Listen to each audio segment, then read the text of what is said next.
pasukan perdamaian dari Indonesia selalu bisa diterima dengan baik di negara penugasan.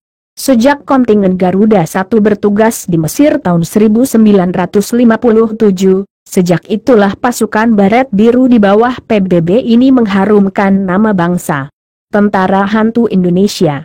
Ada cerita menarik soal pasukan Garuda, yakni ketika 30 pasukan Garuda berhasil membekuk 3.000 gerilyawan di Kongo berbekal akal bulus dan kecerdikan. Ceritanya, Desember 1962 di Kongo sedang bergolak. Kontingen Garuda III, Konga III, di bawah pimpinan Kolonel Kemal Idris berangkat sebagai pasukan perdamaian di bawah UNOC, United Nations Operation in the Congo.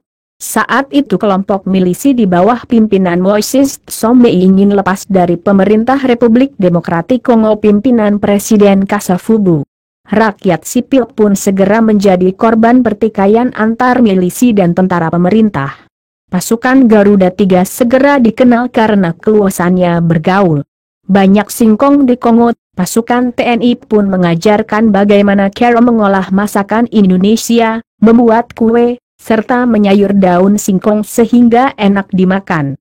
Selama ini rakyat Kongo hanya mengolah singkong menjadi tepung yang rasanya tidak enak. Suatu hari, terjadi serangan yang dilakukan 2.000 gerilyawan Kongo ke markas pasukan Garuda. Saat itu markas hanya dipertahankan 300 tentara. Setelah baku tembak berjam-jam, gerilyawan dapat dipukul mundur.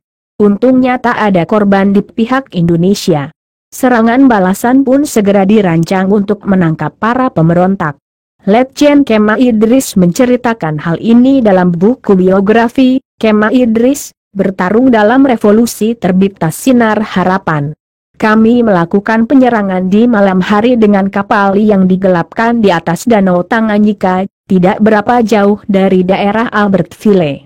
Pasukan kami yang berkekuatan 30 orang menyamar sebagai hantu, beber Kemal Idris. Kemal tahu 3.000 pemberontak itu sangat percaya tahayul. Mereka takut pada hantu spirites yang digambarkan berwarna putih dan melayang-layang di waktu malam. Maka 30 anggota pasukan Garuda itu berpakaian jubah putih dan segera menyerang. Melihat sosok-sosok putih bergerak-gerak, semangat mereka hilang sama sekali dan segera menyerah, kata Kemal. Dalam operasi kilat itu, ribuan gerilyawan Kongo ditangkap.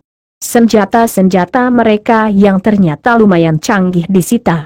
Dalam peristiwa itu hanya seorang prajurit TNI yang cedera. Salah seorang gerilyawan yang panik saat digerebek, melemparkan ayam yang tengah dibakarnya pada tentara Indonesia. Sejak itu, anggota Garuda III dikenal oleh orang-orang Kongo dengan julukan Les Spiriteses, pasukan yang berperang dengan cara yang tidak biasa dilakukan orang, kata Kemal bangga.